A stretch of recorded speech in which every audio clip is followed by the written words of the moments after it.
Welcome to Slayerfest 98. I'm Ian Martin. I'm Gabe Gonzalez. I'm Nicholas Walker. And I'm Ian Carlos Crawford, and we're here to talk Angel Season 2's Epiphany. But before we get into the episode, I'm going to give everyone my little spiel on our Patreon. All the money goes in to help keep this podcast going. We have Zoom calls, we have watch-alongs, we have bonus audio episodes where we're covering Batman the Animated Series and X-Men the Animated Series. We have Watch Club episodes that I'm trying to make mostly all videos. We have Watch Along Club, which I'm trying to make all videos as well. And yeah, a bunch of like bonus content. Our lowest tier is $1, which gets you access to our private Facebook group and our Discord server, where everyone's always has a new discussion. Sometimes I'll miss it and I'll have like 20 notifications after like not checking for an hour. It's a lot of fun. The top tier is $30 and you can add in your own closing statements for episodes occasionally if you're at that tier. But any and all support is much appreciated. And we'll get into the episode. Gabe, what did you think rewatching this episode? Amazing. Well, it's interesting because I last joined you on Reunion, and this felt like it was sort of finally closure on a few threads they were really stretching throughout this season. I remember I was looking at this, and this is episode 16 of the season, I believe. Yeah. And it was just wild looking at that on paper, being like, wow, remember when seasons of shows got like 16 episodes? This is absolutely unheard of, unprecedented. It's interesting. I had some like mixed feelings on the tonal shifts in the episode, but it is sort of like a return to stasis with like a refreshed POV that I think is probably good moving forward. I've had Darla episodes I liked better, and we'll get into that. But it was a fun rewatch, if a little creepy at times. Nick? This is an episode that has stayed with me for a long time because the demons with the third eye have creeped me the hell out ever since I was a kid. There's just, I don't know, there's something really gross about it. But while it's not my favorite episode of the season, there's some really good callbacks to earlier episodes of even Buffy that I really, really like. I like a lot of the interactions between Angel and Wesley and everybody else. But yeah, it does advance the plot, but I would say this one, at least to me, feels a little bit more fillery, I guess. But it's a solid episode for sure. Ian, we're going to be the two. Give me your thoughts that I know I agree with. I love this episode. I think that the story structure between Reprise and this is incredibly unusual. We recorded Reprise together. The willingness to let an anticlimax be so thematically relevant to the story, and this one has a return to sort of a case of the week kind of feel, which dovetails into Angel's shift in perspective about his life and his philosophy and what he's supposed to be doing. And I said in our conversation, it's tough to avoid repeating yourself from Reprise to this one because they are two parts of the same whole. But I said in Reprise that, when I was watching Buffy, I was very aware that I was watching something that had a perspective about philosophy and the world. And there were themes going on here that I wanted to understand. And this, specifically the courtyard scene at the end of this episode, is the scene that just gave me access to all of it. I mean, it's the key that unlocks, I think, the deeper ideas behind both shows, which, aren't what make them great, but are definitely frosting on a wonderful cake. So I love this episode. Yeah, I said this in Reprise, but it really feels like a good season finale to me. Like this could have been, if this were the season finale of this season and we had gotten a full, complete season, I would feel gratified. I like that we get more. We get like we meander a little bit. We get this Harmony, which is so fun because Harmony. Then we get Lindsay leaving, and then we get the Pylea arc, which does feel like its own little season. But yeah, I just love this episode. And I like that it's everything coming together. And I'm always a fan of that. But so, Ian and I and Nick yesterday discussed Reprise. It kind of leaves us on a cliffhanger of Angel and Darla fucking, and it's storming outside, and that's where we pick up here. The other thing that's banana, before we get into it, the other thing that's bananas to think about is that when this originally aired, there were 2 hours of television back to back that were The Body and this. Oh shit! And that is, I mean, there are questions of dissonance that I think are very relevant, even between this episode and the last one. But that's a pretty good night of television. Yeah, that's all I wanted to point out. I didn't even think about those being together, but woof. Yeah. So we open, and I love the whole twist on surprise and innocence here that we're doing. Nick and I were just talking about trivia, because Horror Hour has been doing horror trivia, and I was telling Zach that Nick is maybe the only person I'd be 100% confident that would school me in Buffy and Angel trivia, because like sometimes you say stuff about Angel, I'm like, have I even watched this show? So I am curious what you think about the like parallels between this and Surprise and Innocence, like this like, you know, them fucking and them waking up the next day, the parallels. Like, does it work for you? Does it feel too much? It does work for me. I do very much so enjoy the scene. I never quite understood whether it was supposed to be the powers that be that caused him to have his whole freak out when he gets out of the bed and is like in physical pain, like he was in Surprise. I always thought that was weird because he's not losing his soul. So I get that it was just supposed to be a callback. But I was always a little bit confused on that. But in general, I love this scene. My favorite part of this scene, which is sad and tragic, but it is when Darla realizes that he did not, in fact, lose his soul. And then she repeats the same line that Buffy said to him. Was it not good? Yeah. And there's just... Darla is such a strong character. And I mean, it's very, very similar to Buffy when she says it. And it's sort of like... I don't know. It makes them not weaker in like a negative way. It just almost makes her feel more human. I don't know. I love that. I love that he's like, yeah, you know, they add in a couple bits of humor in there when they're going back and forth about the fact that they had sex. And he's like, yeah, you came 3 times. And it's like supposed to be this serious scene. But that kind of is the whole episode, though. It's a rather serious episode. And they occasionally pop in a few jokes, which I appreciate because it helps relieve the tension a little bit. But yeah, I love this. I love, I believe I was on the episode earlier in the season, I forget the name of it, where Darla is talking about Buffy and, just says, she was just new. And in this episode, Darla becomes Buffy. Yeah.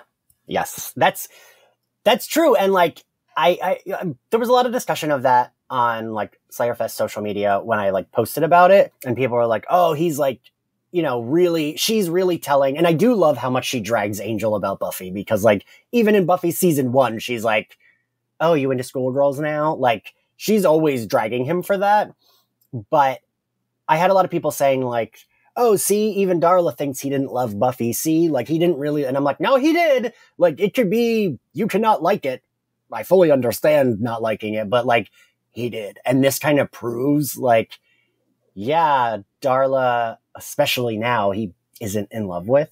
I always took it. So Ian and I did discuss this last episode. I take him having the freak out as the example I use is just the other night, I like went to bed Thursday night, shot up in bed and was like, oh my God, it's Saturday. I forgot to do this, this, and this that I needed to do Friday. And now it's Saturday and it's too late. I forgot to email my students. And I was like, wait, tomorrow's Friday. Okay, wait, I'm good. And like, was fine. And I feel like sometimes you have a physical reaction without thinking because you're just so stressed. And that's what I feel like this was. It was like, he was like, oh my God, I just did the thing that's going to make me lose my soul. Fuck. Oh, wait, I'm actually okay. All right, well, that's like how I took it. Gabe, what do you think? I'm curious what you think. Sorry. Oh, no, not at all. I will say another line that Darla said that was very memorable. We certainly never heard from Buffy was, I've done this professionally. That was perfect. That was a comedic beat I appreciated. I will say I I enjoy Darla the least when she is around Angel for, I think, a lot of the reasons Nick pinpointed. I understand that it's, you know, it says something about her character that she is at her most vulnerable and sometimes like willing to beg around Angel. But it's almost like watching your like very powerful, beautiful best friend obsess over a guy that's not worth it. Like, I'm just like, why? Like, stop. It's not that big a deal. Like, there's so many drag guys. me and all my like best lady friends. Yeah, seriously. I was like, just go be a lesbian with your like grandma daughter and like, let's make it work. Like, I just grandma daughter. Yeah, I think that's the right relation at this point, right? Yeah. Yeah. So, you know, sort of watching her in that like lowest moment being kind of pathetic. And then, you know, eventually having to go back to the apartment with Lindsay, I was just like, oh my God, like they brought you back for this? Like, come on. So there is this like kind of Young and the Restless, maybe like very special episode of 90210 post-sex moment where it's like, but I gave you my everything. Like, we're not getting married. It's interesting, but like, you know, it provides a nice bit of closure and a bit of a fake out from the episode before. So like, it's nice to see that scene and the impact of that carryover. But yeah, goddamn, Darla. I wish she had more time to like wreck stuff and eat people this episode. That would have been lovely. The thing that Julie Benz does really well is making you feel bad for Darla. Mm-hmm. Like we just watched her murder so many people this season, but I still felt bad for her. And I think it's like what you just said, Gabe. I think what you just said is why, because like she is this strong character. When she's not with Angel, she is, you know, girl boss, gatekeeping, gaslighting. She's doing it all and doing it well. And then when it comes to Angel, she just can never get a break. And it like you feel bad for this like powerful, smart, like confident character who then is like turned into what? It wasn't good. Like, it's just like, man, I want her to kick his fucking ass. And like, there also is something about like, even though she's evil, it's like she fucked him thinking it meant something different than he thought. Like to him, it was just fucking. To her, it was like, oh, this is it. We're like falling back into our pattern. He's coming back to me. He's going to lose his soul because I'm going to make him so happy. I know what I'm doing. I know I'm good in bed. And it's like, nope, no to all that. Nope, you fucked up. Like none of that happened that you thought was going to happen. And like, I do feel bad. She even like when she's like, and he says, yeah, 3 times. Like, yeah, I was like, wait, seriously though? I mean, like, right. I know people are fawning over Angel, but like, come on, girl, please.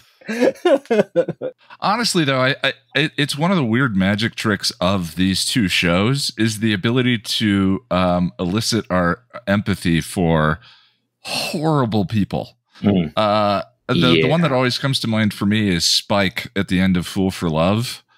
You know, he's just... The whole episode is about him murdering slayers and how we got his jacket by taking it off Nikki's corpse. And then when Buffy throws money at him on the ground and says, "You're beneath me," and Spike has that moment of like starting to cry, I want to hug him. I thought, yeah, it's okay. It's really, they're really good at pulling feelings for dark characters. Yeah. I mean, especially the fact that he shows up at the end with a shotgun ready to blow her head off. And moments later, you're like, oh, look at him patting her on the back. That's so sweet.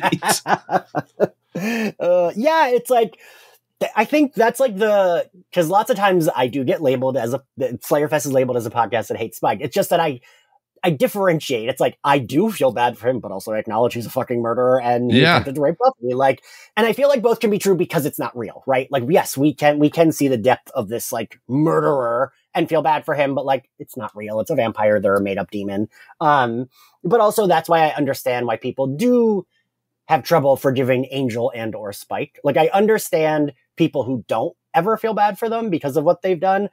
I am just not I end up feeling bad for both of them. I end up feeling bad for Darla. I felt bad for Drusilla in fucking Reunion when Darla wouldn't stop like whooping her ass all across like Santa Monica Boulevard.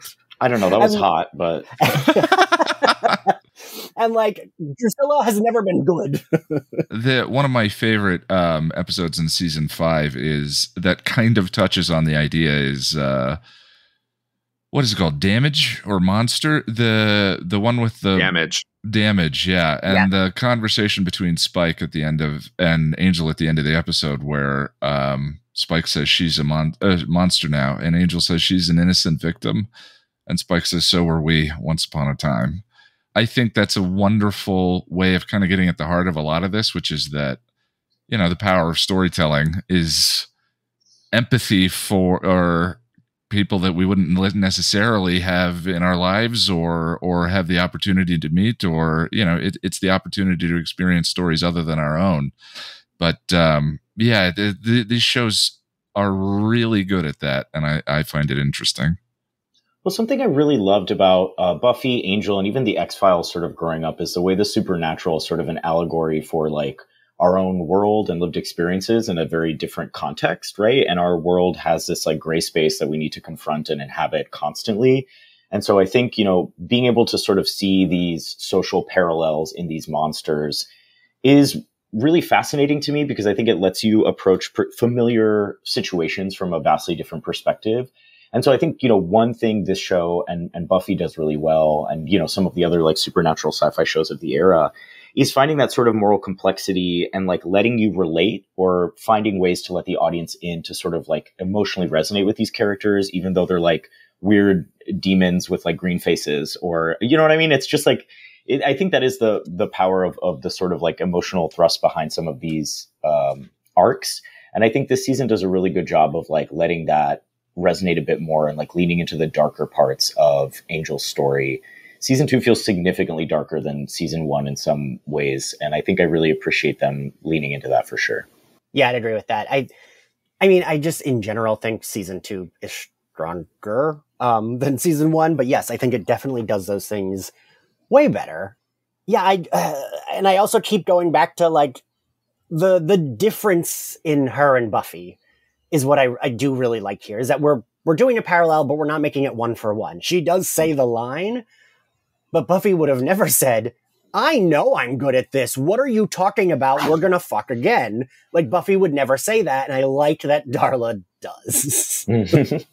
Like, it just makes me, I'm like, I like this. Like, that is, I like, Gabe, I feel like this is a woman we would get drunk with at a gay bar, and like, maybe we'd do drugs in the bathroom with her, and she'd be like, tell us about her shitty ex-boyfriend and how good she was at fucking him, but he still like was a piece of shit. She's been around for hundreds of years. She's like there's no time for filtering things and like brooding for a few episodes before you speak your feelings. She's like, we've been through this. Come on. I am an adult. Yeah. You know what the funny thing is? I feel like the fandom is often more willing to attack the human characters on the show than they are willing to attack the supernatural characters on the show.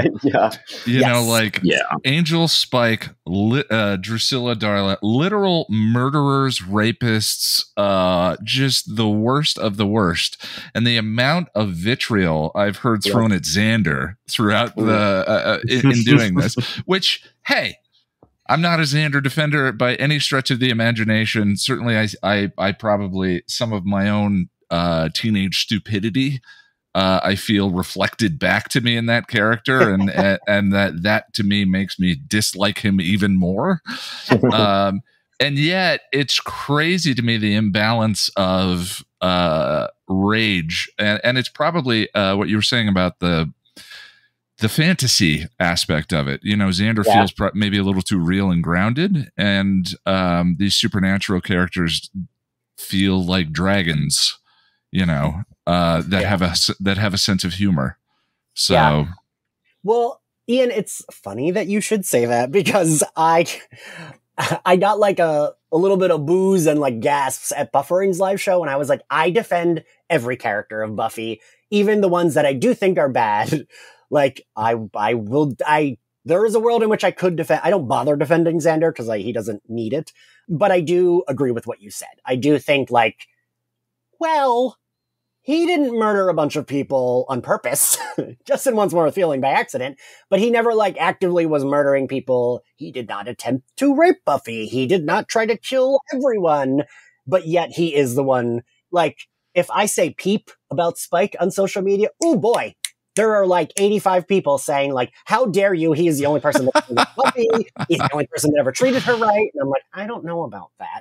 Yeah, it's always interesting to see who the person goes to bat for and who they attack. Yeah. And I feel like there's like a weird personality test that exists based on who you equivocate for and who you go after in the Buffyverse. But I don't have that figured out. See, for me, it's does the character have a soul or not? I always flash back to the season 2 episode of Buffy, which she specifically says somebody with a soul did this.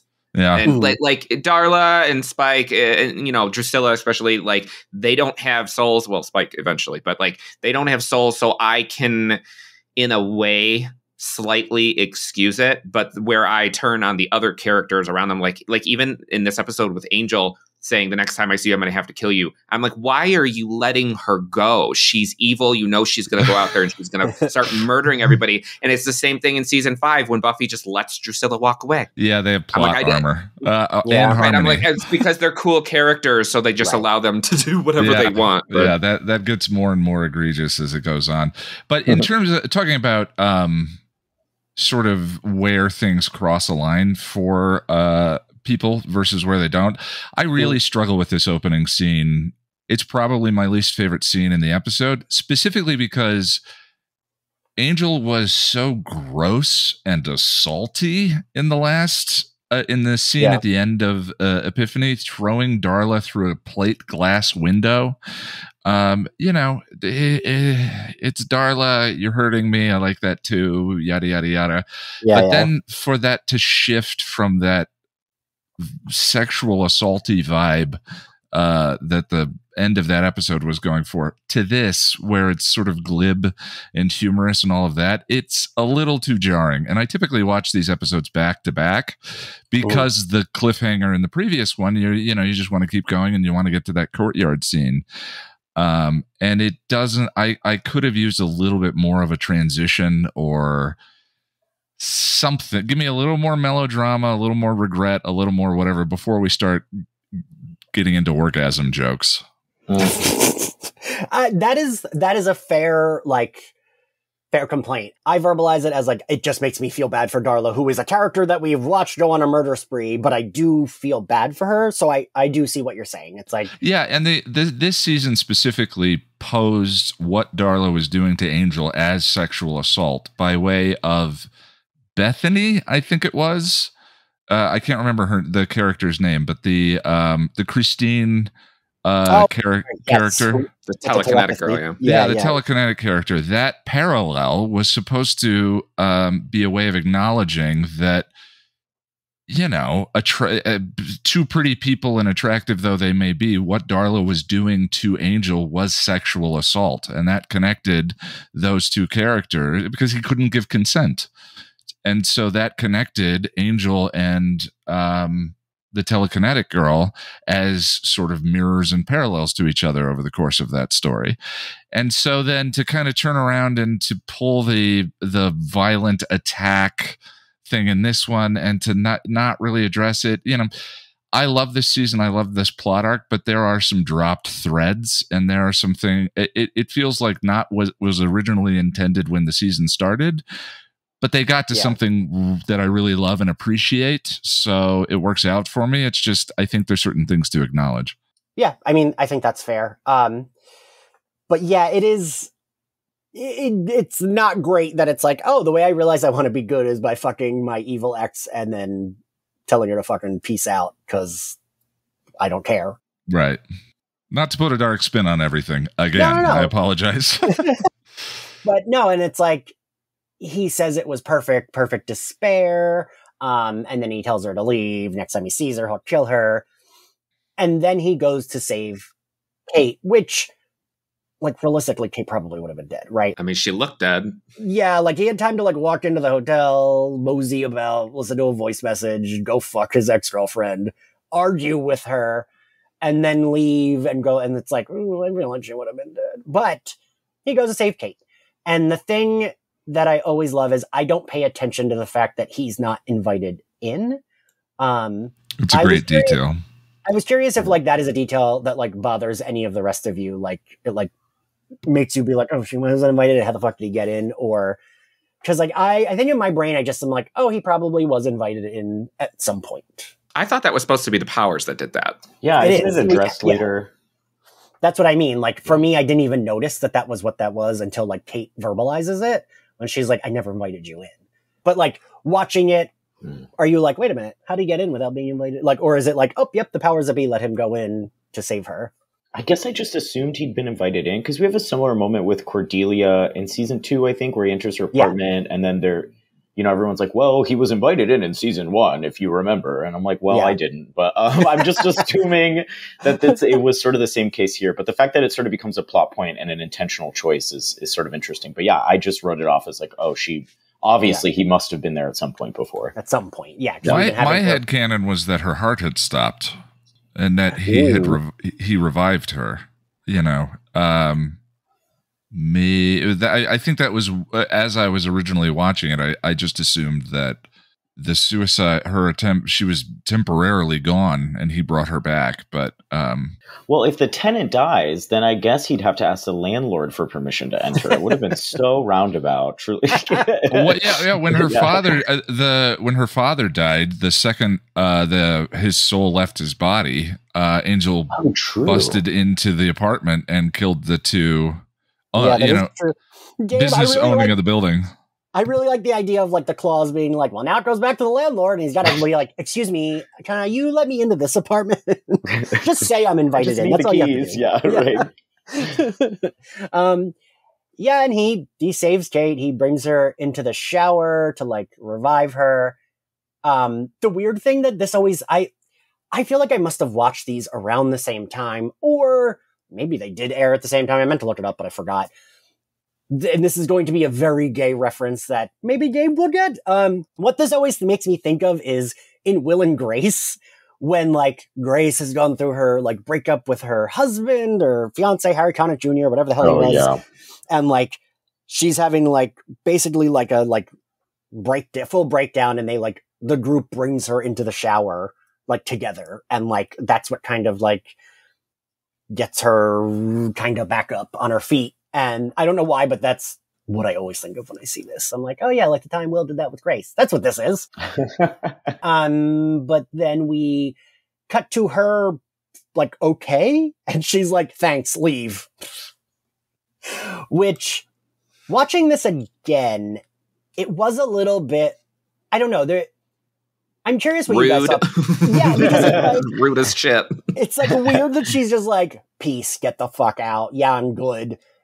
And then at the end, there's like, I wish there was, I don't know, it's like good as a frame story, but I wish there was like, the same way in Multiverse of Madness, I wish we had like a scene of her turning and being like, wait, and like before she's like full on quote unquote hysterical mom, I wish we had gotten there. And I wish there would have been like, it doesn't feel like Kate had a turning point, right? Because we don't get her again until the end. Well, you didn't even need a line. She could say, now get out. And then at the end of the episode, after the case of the week stuff has resolved and Angel is wandering around the Hyperion by himself again, Kate appears at the door and they look at each other and don't say anything. And then cut to the next scene in the courtyard. So it could have been sort of a verbal, unspoken sort of thing. She gives him a look.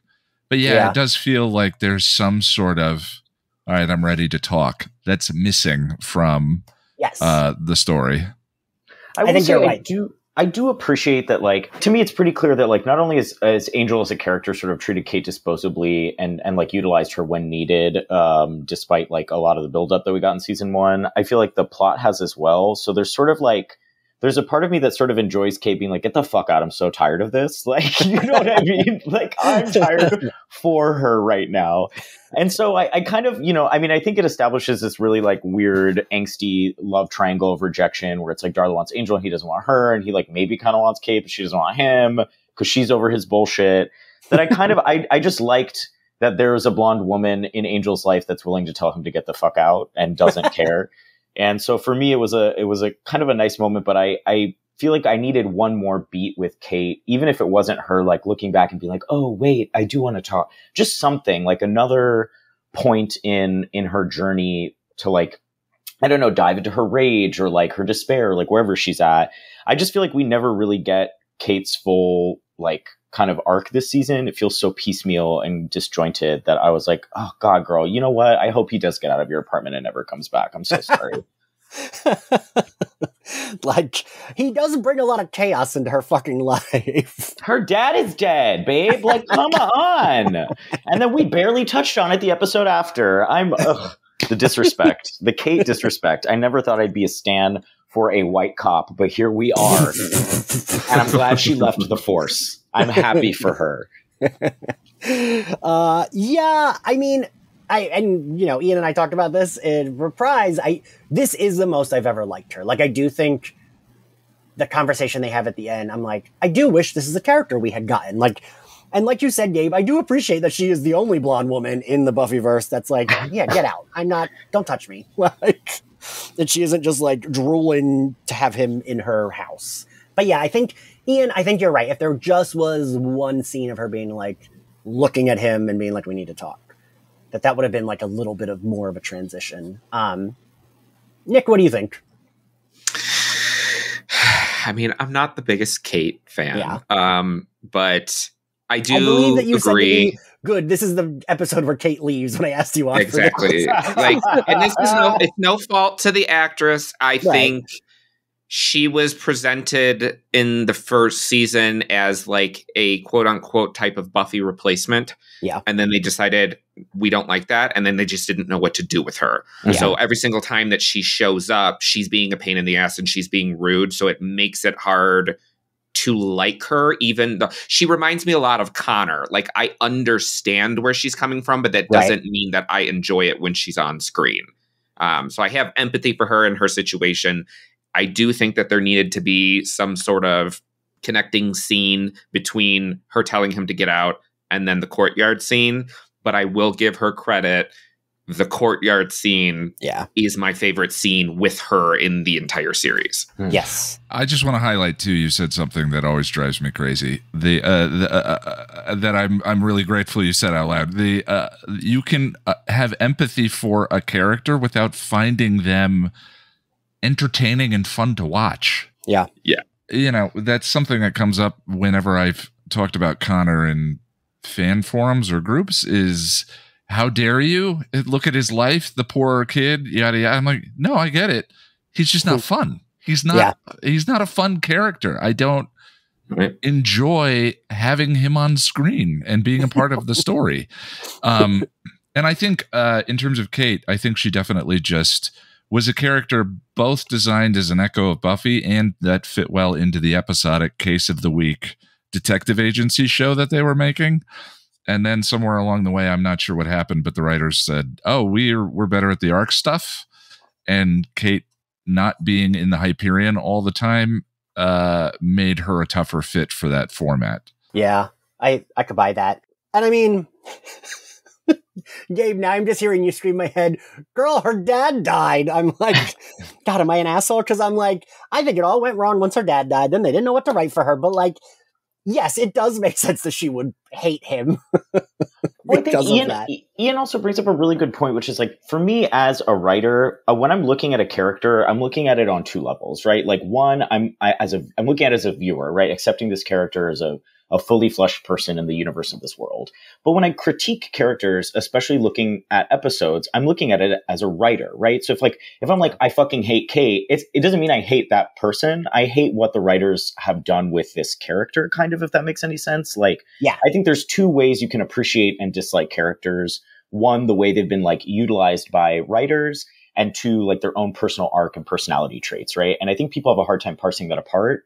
And sometimes you don't have to, right? As a fan of a show, you want to just like immerse yourself in the fantasy and be like, this is a person and I'm going to, assess them as a person. But like, we don't have like weird little writers living in like tiny apartments in LA being like, oh, we don't have time for like Gabe's third beat this episode. Let's like, you know what I mean? So it's like, there's a level of artifice to this that I think I always take into account, which is why I never look at characters too personally. I'm just like, their arcs sucked. They suck because like, I wish the writers had done something different with them. And that is how I feel about Kate all the time. I think having the Buffy echo, as we've called it, was a questionable choice in the first season that tied Angel too much to what it was spinning off of, but maybe they needed. And, echo what Nick said. I'm glad Kate's gone because I think in the universe of that world, that character deserves better. But in the universe of like the writing, that character was an absolute mess, and I'm so glad the character is gone. It just we really it should have been her instead. I wish her dad had survived. Nick, in our discussion of Reprise, drew an interesting comparison that I think I'm not informed enough about the process to understand why one works and one doesn't. Yeah. Nick compared Kate and Christine from season 3 and 4 that Holtz recruits. And the original intention was that character was supposed to be Kate. Yeah. Except that Elizabeth Rome moved on to Law and Order, and so they brought someone else. But they're essentially the same characters. They have a rigid moral code. They're beaten down by the world, and Christine kind of works, and Kate does not. And there's a point at which there's a difference between understanding why a character is the way they are and becoming engrossed in their plight and their story and their struggle and whatever the mistakes are they make. With Kate, I think I understand, and with Christine, I become more engrossed, and I'm not sure what the secret sauce is for one versus the other, because all of the valuable events are sort of the necessary ingredients for that recipe are in both of them. It's just one cooks up and the other one didn't. So wait. I was like, wait, who is it? Justine. Her name is Justine, not Christine. Sorry, yeah. Justine, Holtz's right-hand character. I hate that character. I truly hate that character and think she's like. So do I. But I mean, then any other example, yeah, a person lost doing wrong, for lack of a better description. Why in some circumstances it becomes engrossing, and why it's just like, oh God, Kate, just get off screen, like yeah. Yeah. Enough about yes, I realize vampires killed your daddy. It's not Angel. Please.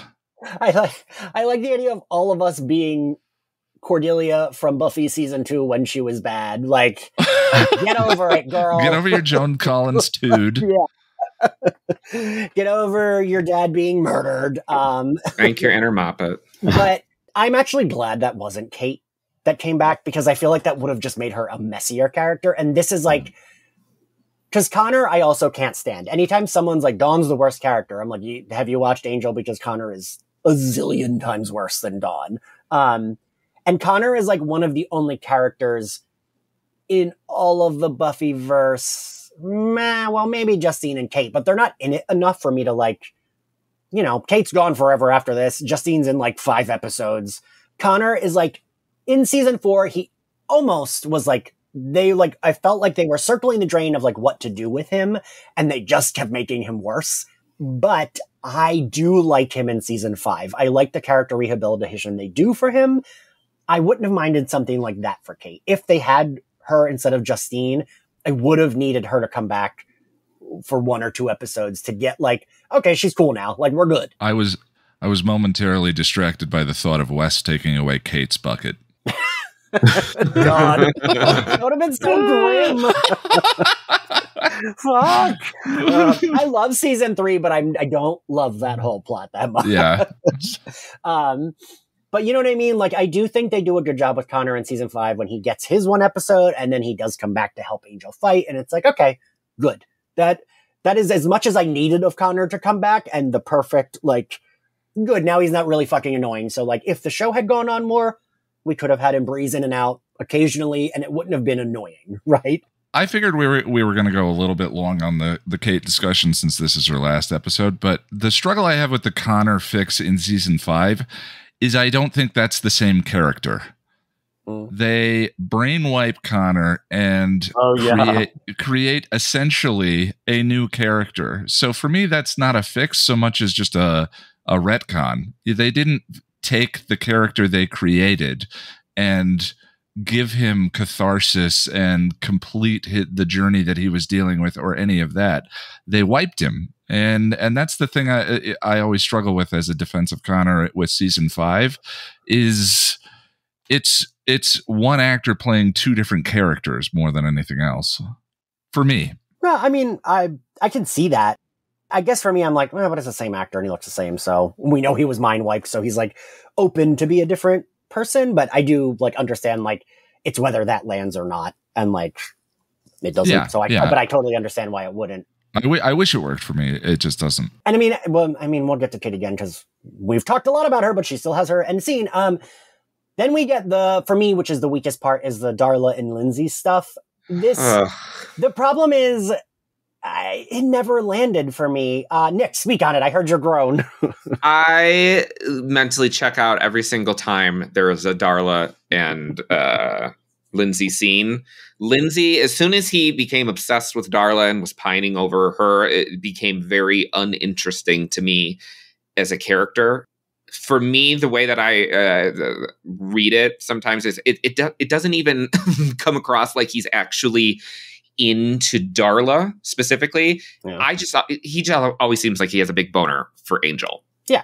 Oh, of course. And he's just constantly trying to be the center of Angel's attention. I mean, which, makes sense given the finale and what he says it was supposed to be Angel, everything like that. But I wish they would have leaned a little bit more into that, because I feel like that's supposed to be the subtext.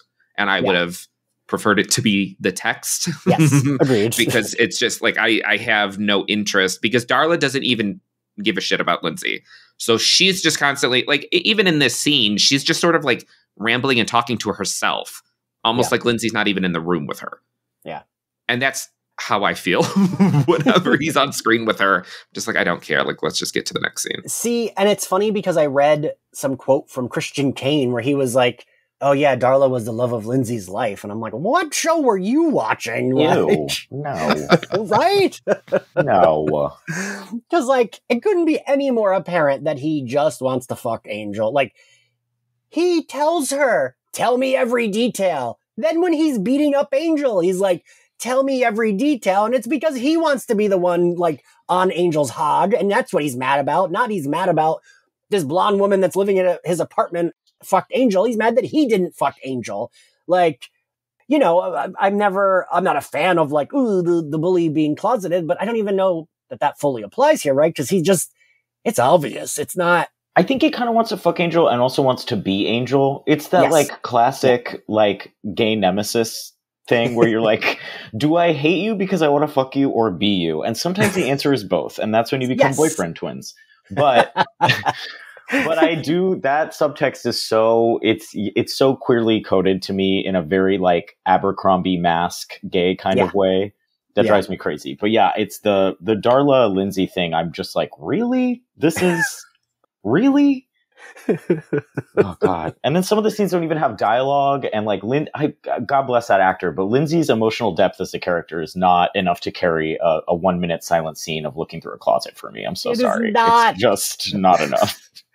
I watched that scene and was like, wait, what did I miss? And then I was like, oh, nothing. They said nothing. Okay. Right. Like, what is he looking for? What's your intention? Like, tell me with your eyes, something. Oh man. Sorry. Not to rag on actors during the strike. It's not his fault. It's not his fault. I do love though that he was so mad he had to go put on his boots. Yes. The like, here comes country Lindsay. That's how angry he is. Oh my God, yeah. He's got to go country. He had to put on his cute mask outfit to go beat up his boyfriend. Gonna go listen to Casey Musgraves before he beats him up, yeah. And that actually being all Christian Kane's clothing. Yeah. And a replica of the truck that he drove to LA in, I think is a pretty wonderful detail. Those details are so weird, Ian. Like, I didn't know that till I was like reading trivia for the podcast. I'm like, that's weird that he used so much of his own stuff for Lindsay. Like, no one else was doing that. Yeah, things are about to get real. He's putting his cowboy boots on. Okay. Also, when he went into that closet, I really was like, oh, what's he getting out of there? Like, I was like, oh, well, it's not just the boots. Clearly, he's like getting out a weapon. And no, it was just his boots and like his cowboy outfit. He was trying to find himself, Ian. Yeah. And also, Ian, we discussed this at length in Reprise. Sure. When was there a fucking ring? Wasn't it a gauntlet? Well, that was the questy nonsense that I think the Reprise is actually satirizing. Yeah. the head guy uses a ring to travel between the home office and our realm. Oh. And Angel needed the gauntlet in order to be able to imbued with the power in order to kill the demon. But again, it's all nonsense. That episode is specifically designed to kind of highlight like quests and war and all of this stuff that Angel has been pursuing. The pursuit of winning is impossible. Thematically and literally in the story, because evil's in a single one of us, and that leads to in the greater scheme, in the big picture, nothing we do matters. There's no big plan, no big win at the end of the episode. But it's all just they were playing on tropey bullshit that we're familiar with to get the thing, to get the thing, to get the thing, and then cast it into the fires of Mordor. Fair, yes. A literal ring. I mean, I think it is very Lord of the Rings that they were playing around with. That's fair, yeah. So then we cut to Caritas, Angel's buzzing Lorne's doorbell. Oh, I love this scene. I literally, when Lorne sits down, he's like, if you're going to go back to brooding, we'd rather have you evil. At least you wore leather pants or something like that. I was like, this is the audience speaking, or at least this is me speaking through this gay-coded demon. I was like, please, just like shake some sense into him. Because I felt the same way. I was like, if we're just going to go back to brooding, baby, you got to give me something more. But I think it's a nice little like drop in the like puddle of resets that's happening in this episode. I think Lorne is like a really fun voice to be like, look, if you're just going to go back to what this was before, like, let's call it quits. Because like, that's so boring and we can't stand it. Like, save me the time. Yeah. What is it? Lorne gets to say the unsaid thing. Mm-hmm. That's one of his roles as Oracle. He gets to say the thing that no one acknowledges. It's really wonderful. Yeah, and we discussed this before in the previous episode too. And I like that Angel, even at his brattiest, at his broodiest, at his I'm so blah, he still respects, like, you know, just previous episode, he was so fucking disrespectful to Cordelia and Wes when he like storms in the office and takes the books. But he always is respectful. Like, it's like Lorne is like, everyone respects him, and I appreciate that he is this, like, as Gabe said, queer-coded demon in his like fantastic outfits who like lays down the law and like no one dares be like, hey, fuck you. Like, even Angel, who's being shitty to everyone across these two episodes, is like, can you please help me, sir? Like, yeah, and it's not just that he needs him. Like, he needs Merle, but he treats Merle like shit. There is a dignity and respect that he pays to Lorne that he doesn't anyone else.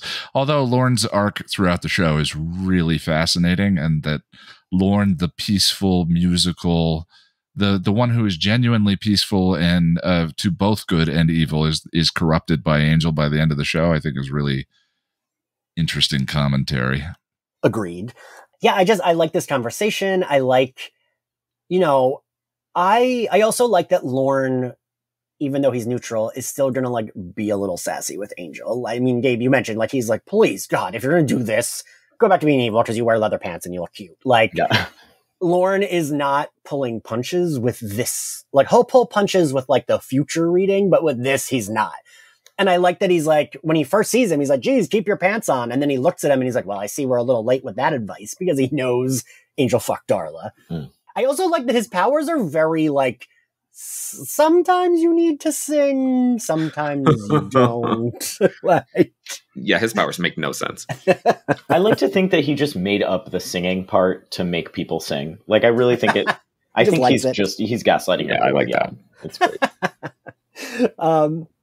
And then he like is, you know, tells him, you know, you fired your team, so the powers that be, you know, you lost your connection to them because you fired fucking Cordelia, who has all the visions.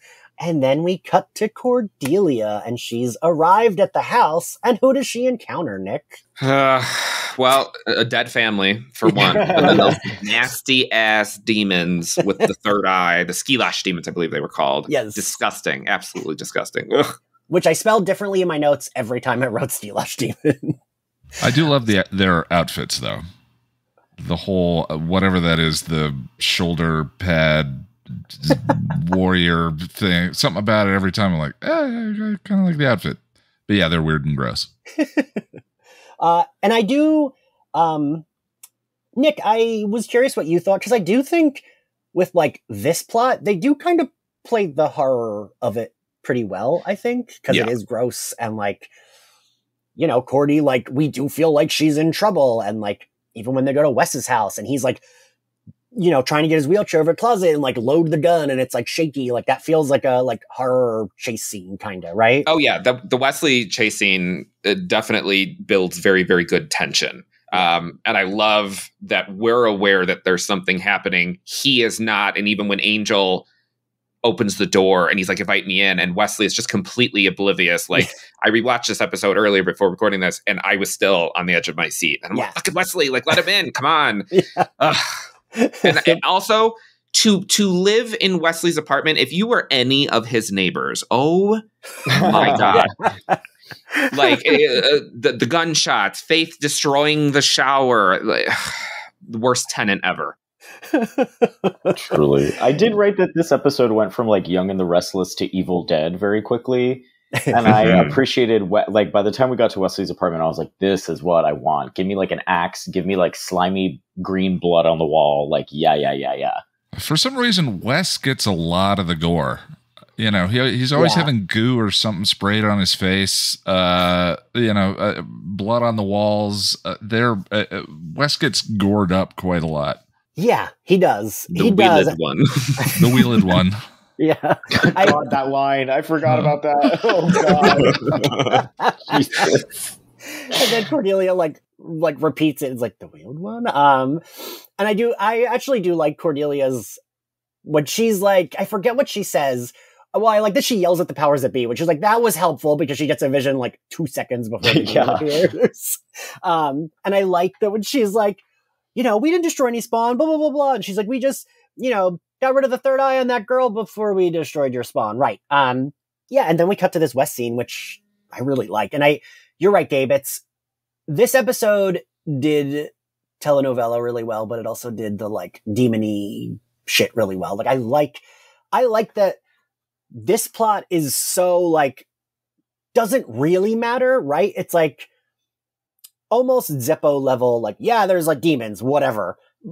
But it's important for like the characters. Like, these demons, it doesn't fucking matter what they're doing. It doesn't matter about the family they murdered. It's more just like their group is coming back together, and that's what's important. But I like that. I don't know. I feel like there is a world in which someone's like, that's cheap, but I like it. I like that, you know, we're using these demons.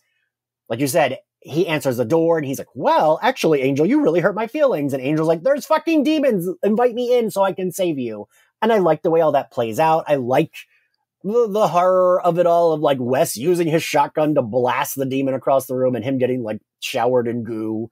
The smile at each other before Wes remembers to be upset. Oh, yes.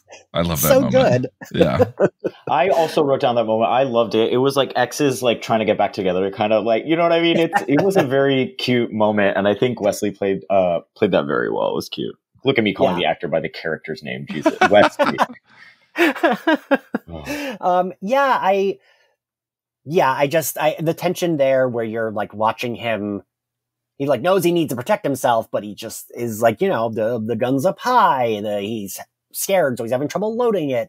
And the thing I will say I was worried about upon this rewatch is I was like, oh, they're going to do something really problematic with him being in a wheelchair, but they don't, which I was surprised. Yeah, besides the demonic ableist language with Wheeled One, we're fine. Like, but like the demons, it's like that makes sense that they would say something shitty. But like these shows, often when there's something like this, I like brace for like, ooh, like we're gonna do a thing. But I mean, if I hate to do it, but if we're going to touch on that real quick, and I think these, you know, just bears acknowledging the number with the video series I'm working on for Buffy. I have a rolling counter for the number of times Giles gets knocked out with the Giles knockout counter, and I think it's unfortunate that you can probably do a mystical impregnation counter for Angel and Cordy, and this is number 2 or number 3 already. I have less of a problem with the damseling because I think that they do a fair job of damseling everyone. Wes got shot in Thin Dead Line. Gunn was the damsel that Cordy was trying to save earlier in the season. Yeah. But the mystical impregnation stuff definitely wears thin as the series rolls on. Oh. Also, I will say the way this scene was shot was really gratuitous. Like, it was a bit unnecessary for me. I think like the parallels to sexual assault were like made very explicit, and then the specific, it's very rapey. Yeah, the specific camera angles, the like penetrative moment of the time, it was really like gross in a way. Standing behind her, yeah. And I think it's like kind of like you said earlier, Ian. It's one of the moments where the show really fails at like kind of understanding the gravity or grappling with the gravity of what it's alluding to, because it's almost played off like kind of like comedic. Like camp sort of moment, but it was really, really gross. I felt very unsettled during this scene, and I think a lot of it had to do with the way it was shot and edited together, especially. No, that's a great take. I feel the same way. That's completely fair. Then we already talked about it. We get Lindsay and Angel miserable on the couch. I really like the awkward car scene that we cut to of Wes and Angel, and I don't often compliment David Boreanaz when he's doing anything, when he's being good Angel, but I really like grovelly, apologetic Angel, where he's doing the straight guy thing, where he's just trying to be like, oh, I'm going to be really nice to you, and then we don't have to talk about it. Every single time David gets to do comedy, you realize that Angel, the character, is him playing against type. Yes. Like in this, it's interesting actually. I recently obtained a gut wound of my own.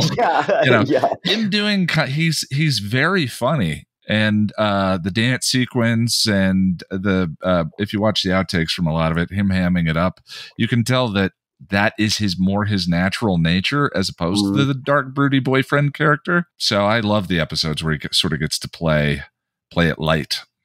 Yeah. And I do like when he's like, hey, guess who stabbed me? And Wes just deadpan is like, Darla? He's like, no shit. And it's kind of like, yeah, we saw this coming all season. We kept telling you, and you kept going back to her. Like, I also appreciate that they get to give him shit, because we don't often get to see, we don't really see Angel like this, right? Like, often it's just like, he's being dramatic and broody, or like they're all friends. But like, I do like seeing every one of them get to drag him, because also they deserve to be able to. We get another cut to Cordy with, like you guys mentioned, she's getting the tongue in her whatever head and whatever, getting her third eye. And then we cut back and they're in the like new Angel Investigations headquarters. And Wes mentions a truck driving by. That's supposed to be Lindsay, right? The car that he mentions driving by a bunch. I guess I didn't even catch that. I will say I forgot, but I wrote earlier in my notes, every scene with Lindsay and Darla before he gets into the truck, I referred to as "Don't worry, Darla." It was just giving very, very like unhappy 50s marriage kind of vibes. Not to put us too far off track, but I was like, oh, I forgot I wrote that.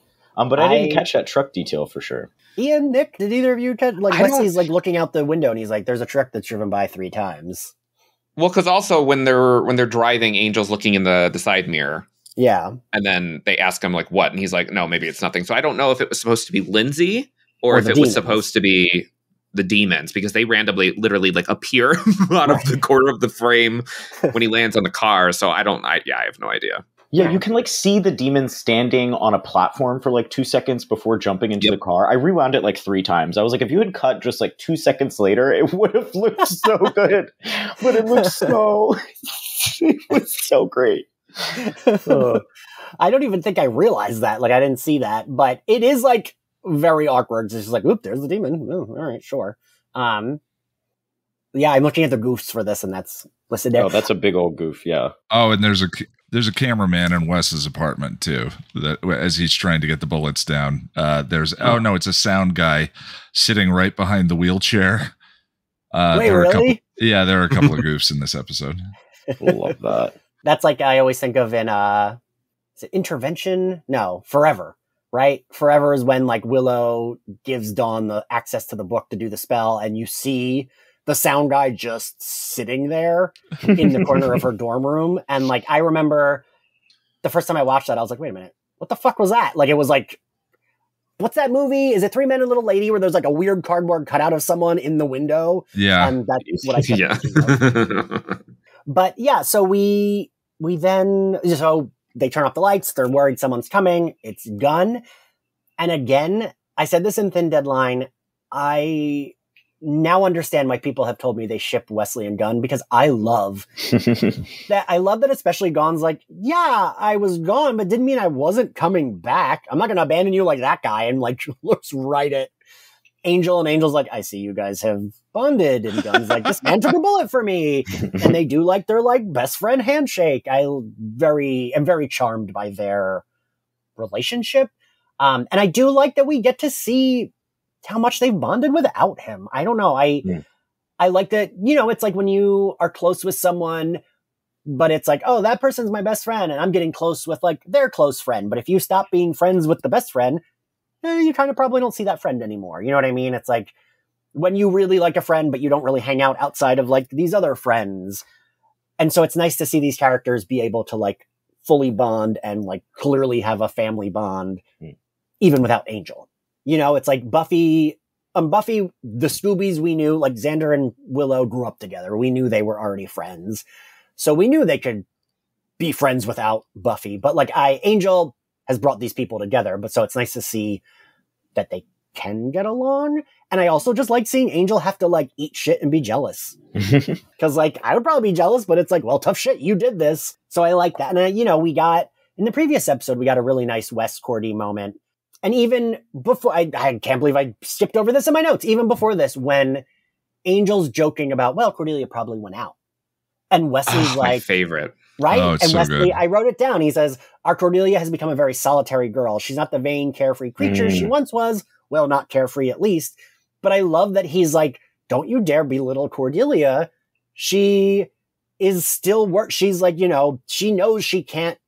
What does he say? Like, she can't turn her back on helping people because of her visions, unlike Angel. This is, I mean, I know that they've had a bunch of other, you know, nice moments prior to this, but this to me is riffing on what you were already talking about, how even with Angel not around, these people are still together and they've grown together and they've become friends. This is the biggest example of how much Wesley and Cordelia's relationship has changed, first from slobbering all over each other in the library stacks, and then bickering constantly throughout season 1, to how much he respects Cordelia now and how much she's changed and how good she is. And it's, I don't know, it's just like, I know that he's, you know, dragging Angel for being a dick, but through that, it's a heartwarming moment for me. It was a really nice moment, I think, to kind of acknowledge Cordelia's growth. But I do also love that a few minutes later in that scene, they like finally using the notepad kind of track down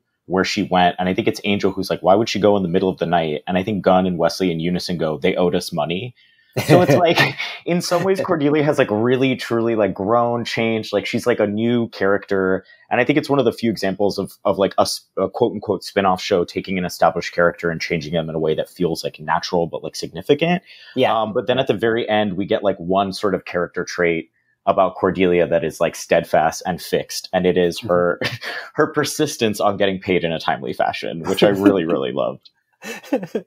And I like that, you know, they played as a joke, but like, I mean, there's nothing wrong with that, right? Like you said, Gabe, she just wants to be paid for the job they did in a timely fashion. Baby, I'm a freelancer. I have done wilder things to get paid on time. Okay. I respect it. I've had so many freelance jobs where they're like, oh no, we pay you after 3 months or we pay every 6 months. And I'm like, are you kidding me?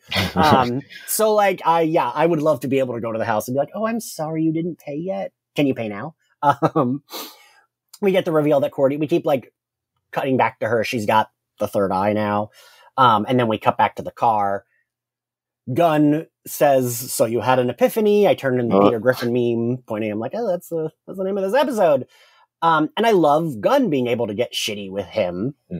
And he's like, I hope you don't have another one coming before we get to Cordelia, because if something's happened to her, something bad, I might just have an epiphany too. And then the demon jumps off a platform into the car. That's the wonky jump. There we go. Yeah. Yeah. He kind of parks the car and he's like, I'll fight these demons. I'll meet you guys later. And then who runs him over with their car, Ian? Country Lindsay in the Country Lindsay mobile. Yes. Full Carrie Underwood, yeah. And it's funny that in an episode with demons that plant babies in the back of your head and all of that, the least realistic thing to me is Angel leaping to his feet after getting brutalized with a sledgehammer and a car 7 times in a row. Like the number of times he gets run over, they deliberately remove frames from him getting hit with the sledgehammer to make it look that much more vicious and brutal. I know he's a vampire, but that turned his bones to paste. The whole it's so violent, that whole sequence, and then he's fine. It is a little bit like, I don't know, he wouldn't recover that fast, would he? But whatever. And this is yeah, exactly. I was being reminded that, like, when I did first watch this show, I fucking hated Lindsay. Like, I was like, oh, this is a thing that made me hate Lindsay almost as much as I hated Kate. Kate did not switch over watching the show this time. I think maybe I hated her more because I just mostly forgot about her before. But Lindsay, I like really hated because kind of the same reasons I don't like Kate, because it was such a mess with the back and forth. And I'm like, my dude, like, just say you want to suck his dick. It's fine. We're open-minded here. Like, just my dude. Like, you can even say you're still straight and Angel's the only guy you want to. I don't care. But just like, it is obvious you don't need to smash him with a hammer. You want to be smashing with him. Like, I don't. So this kind of like annoys me because I'm just like, he has something he needs to get done, sir. Can you wait till later?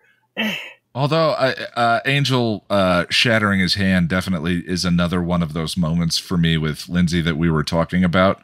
After Lindsay has just run Angel over several times, when Angel shatters his hand and says, "Be glad it wasn't the other one." That look on Lindsay's face does get me a little bit. Once again, another evil, dark character, and then pulling empathy from me. I mean, that's fair. Gabe, what do you think? He does sort of seem like an interruption at this point in a plot thread I don't necessarily care about that much, which is like Lindsay's obsession with Darla. I don't really understand to like what end this like scene is placed here and why now. So yeah, I don't know. I mean, I'm much more intrigued now that like I've gotten your queer reading of it, Ian. Now I'm like, oh, well, maybe this scene is important and I should go back and watch it with new eyes. Nick? Well, I like the jacket that Lindsay is wearing. That is the extent of what I like about this scene. There we go, yeah. Yeah, I think calling it an interruption would be apt for me. I think this is an episode. I mean, I know that this isn't Lindsay's last episode even of the season, because he eventually has the whole cop suck thing when he leaves to quote unquote find himself. But it just feels like they didn't know what to do with Lindsay anymore. Same thing with Kate. They didn't know what to do, so they both kind of like, okay, we got to start wrapping this up so we can move on to the Holt storyline. And Lindsay, Ian, to your point, like, I'm just like, fuck already. Because it's just so uninteresting. I don't care that they're beating the shit out of each other. I didn't understand when I first watched it. I was like, why is he driving like the Jeepers Creepers truck? Like the Jeepers Creepers. It was all too much for me. But the jacket was nice, at least.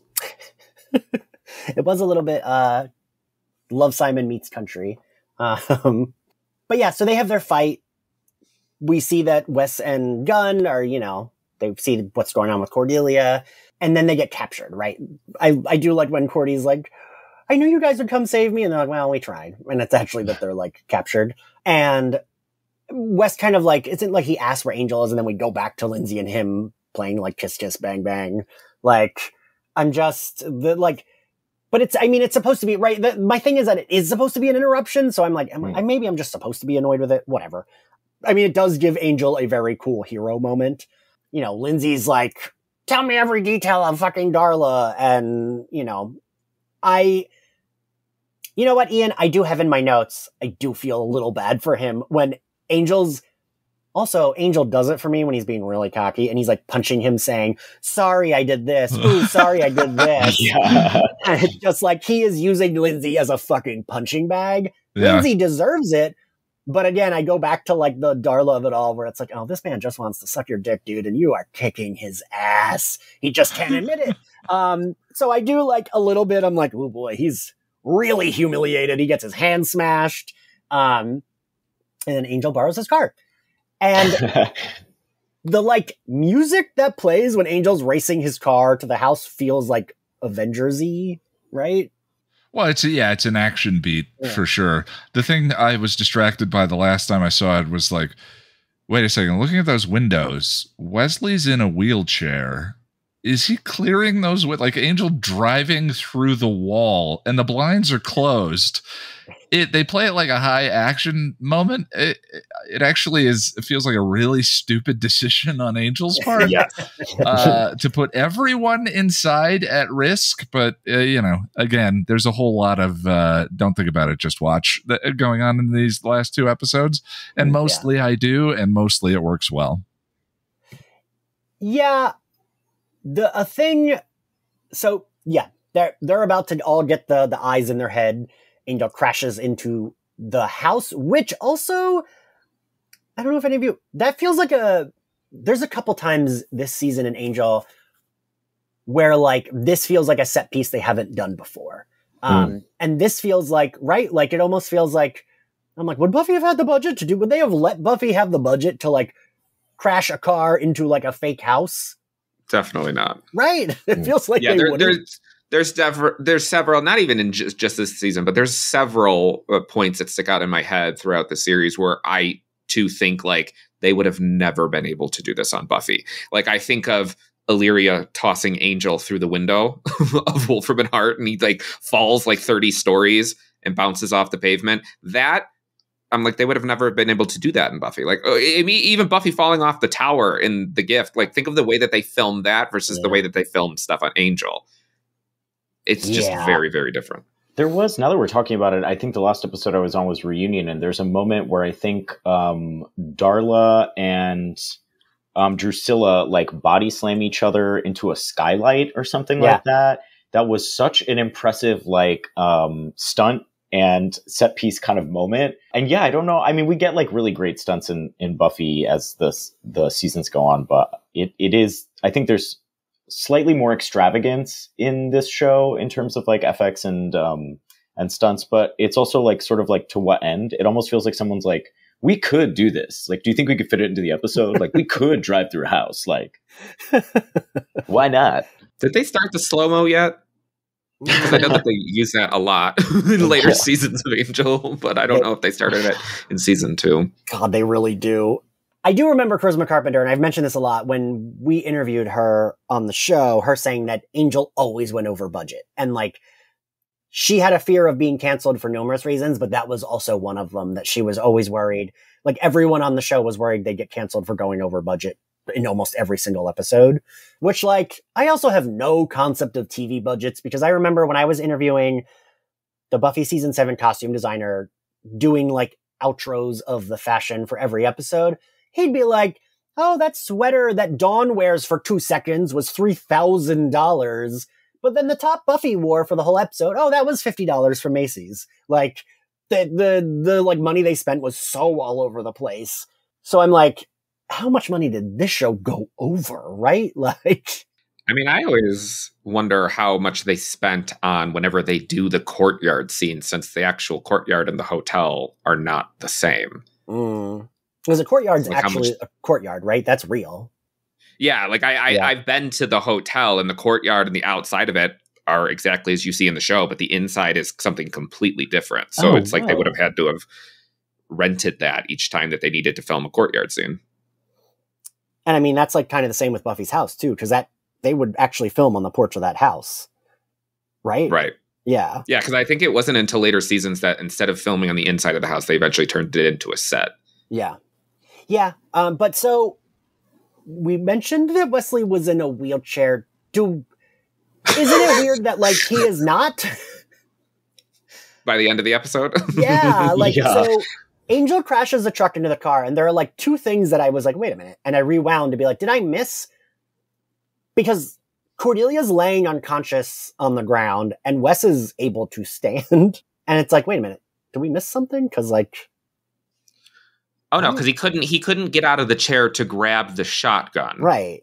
Because of his wound. But then when him and Gunn are looking through the window, he tries to stand up and is in pain and can barely stand up. But then once he is in the house, it's like there's no longer an injury. Yeah. And then at the end, he's just got a cane, which is supposed to be like hours later or something. But again, I think, Ian, you said there's a lot of things you're just like, meh, about in this episode where you just take it and go. I think this season kind of got off track, and they had a couple of departures. And the fact that these two episodes work as well as they do at all is a magic act. But there are a whole bunch of things that are just kind of hanging. The other thing too is Angel driving through that wall. He didn't know the family was dead, so the wife, the husband, true. the children. Yeah, the more I think about it, the more that's a weird beat. He kicks the shit out of every demon, and I love they wrap up the Wes does a thing and the eye goes away, sure, which is fine. Yeah, what was it? The third eye powder that he asked Gunn to grab earlier. He was like, "Grab the third eye powder," and I'm like, "Great that you have that lying around. Fantastic." Like, sure, fine, whatever. The thing I love, which is another moment I relate to Cordelia, when he goes to help her up and he's like, "Are you okay?" And she's like, "No, you really hurt my feelings." And this is what I love about Cordelia, right? Is yeah, she's glad she was saved, but she's still not forgiving your ass for being a dickhead to her. She is going to make you talk about it. She's not going to be the rest of the straight dudes where it's all right, okay, you were a dick, but we're going to do this. She's we're doing this, but I'm calling you on it the entire time we're doing it. And that is a thing that I love about my Cordelia Chase. Nick, what'd you think of that? I mean, I think Cordelia, while, she is often, her and Wesley and say Faith, they're often put on a pedestal, and they're the ones that have had the most character growth throughout the series. And I think Cordelia specifically, putting aside season 4 since it wasn't her, right? She has been the most consistent. And what I mean by that is I always think back to Homecoming, where she's arguing with Buffy and Buffy says, your brain isn't even connected to your mouth, is it? But then I think of when Giles is talking to her in Killed by Death, and he says, "You've never even heard of tact," and she says, "Tact is just saying things that are not true, not saying true stuff." She might have grown as a character, which she obviously does, but even in You're Welcome, she is physically unable to not say exactly what is on her mind. Yeah. Yes. And she always says what is the truth. And I like that even in that moment where he came crashing through the, the front window and all of this other stuff happening, the second that she sees him, it's just so you're aware, you hurt my feelings. I like that. Yeah. I will say, if Lauren is queer coded, Cordelia is Latina coded for me. Yes. You know what I mean? She's really, I feel like I have a cousin like Cordelia, and she's that girl for me. I mean, she was my mother's favorite. Yeah, that makes so much sense. Yeah, right? That's great. That's great. She's Cordelia is Puerto Rican, actually. Yeah, we're retconning that. Yeah. My mom would always say oh, well, she must be Hispanic. She must be Latina because, and when it, I think she did say one of her grandfather, I think her one grandfather is. And so she's 1/10. And I told my mom, and my mom was just yeah, that makes sense. I knew that. I got that. Wait, Charisma Carpenter's real grandfather is? Yes. Her one grandfather on one side. Oh, yeah. Happy Hispanic Heritage Month to us. Look at the Latino representation on television. Wow. Wow. But right, it really, Gabe, that's so true. It really is. It explains so much. It explains so much. He's more Latina than Rosalia. This is great. This is amazing. And I mean, she's got the hoops on, you know, like baby, the cunty bob, the hoops, no filter, showing up late to get her money. I know that woman. I might be related to her. Amazing revelation. So then we cut to Lindsay. There's a note on his car. He sees that Darla has left. It's such a, I can't decide. So I've heard, Ian, I didn't know, did you confirm this? I feel like you or Nick might know more than like I would know. Dave, maybe you know, like, is it true that like Julie Benz and Christian Kane like weren't available and that's why they did the Pylea arc? Does anyone know? Oh. That I'm not sure of. I've been told that numerous times, but I don't know. I like can't find it anywhere, but also like I know no one's doing deep dives into the character of Lindsay online. So like, you know, like, okay, that might have happened. And Julie Benz was on Dexter. Like, so she would have just been on Dexter. So it would make sense because her leaving this way feels so weird. Like, yeah, the episode I think about that I thought was supposed to be the table setter for the way the season was supposed to go and looks nothing like where things end up is redefinition. Yeah. So Angel spends the entire episode monologuing to himself and working out and montaging, and I loves me a good montage, but none of it makes any sense. You know, let them fight the battles. Someone needs to fight the war. I'm not ready. Now I'm ready, but I'm not ready. Okay, I'm ready. You know, it's total nonsense. And then he sets the two of them on fire at the end of the episode. Darla and Drew have the conversation with Lila and Lindsay about we're taking over. And you think like they're going to be the new boss. And then you get this bald guy with glasses that is a poor Holland Manners. A couple of episodes later, that he's the one who really takes over. But compared to where redefinition looked like things were going to go to this, which is just kind of a soft reset of the beginning of the season. Although I love the revealed themes and I love sort of the journey itself, this is not what it looked like the season was setting up for sure.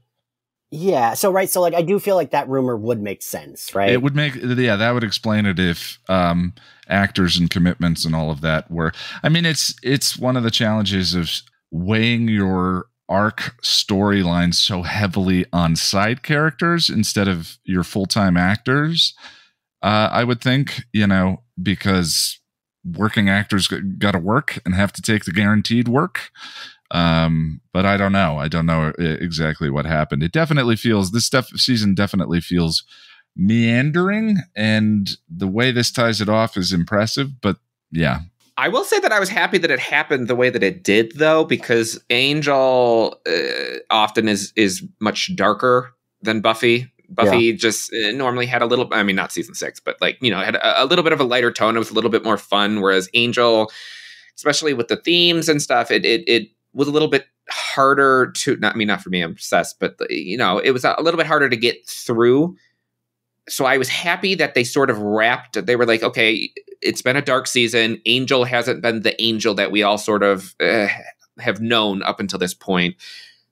So wrapping this up 3/4 of the way through the season and then sort of just coasting and then having the Pylea arc throughout the rest of it, I enjoyed that because the Pylea arc is one of my favorites. So I just enjoyed, like even earlier when we were talking about how we all appreciated that the rest of the gang was able to sort of drag Angel and let him know, you know, that they were unhappy with him and all of that other stuff. I was happy that that wasn't something like Angel's whole obsession with Darla and all that shit. It lasted almost the entire season. I was very, very thankful that they get their riffs in on him, and then it's like 2 or 3 episodes, and then it's back to the status quo, and then we have the Pylea arc. It felt refreshing. No, I completely agree. And I also think that there is, Angel struggles sometimes with the line between dark and dreary. Dark is fun. Dark is it can be engrossing. Dreary is grueling. And there are some of the later seasons and some of the later stories of Angel really fall into dreary as opposed to dark. So I always love the comedic beat the classic Buffyverse one that I go back to is, Buffy and Angel fighting under the sprinklers, them saying, "You can't do it, you can't kill me," and then cutting to Oz pointing to the judge's arm on the ground and going, arm. The refreshing comedy beat from the dramatic. These shows are usually really good at it, but Angel sometimes falls too much into that dreary area. Yeah, I'd agree with that. Yeah. So then we cut to Kate and Angel.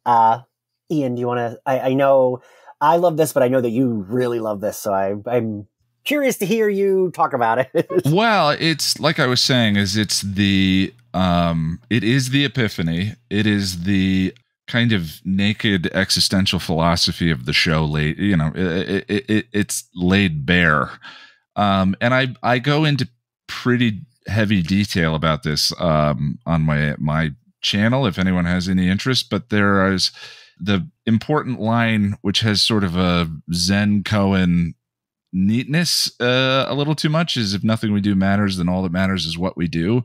But the key part that he says afterwards is what we do today, right now, which grounds that in this moment, this time, all of that. And Angel, this season is about Angel getting lost in the idea of winning the war. The Shanshu prophecy is baked away from the actual mission, right?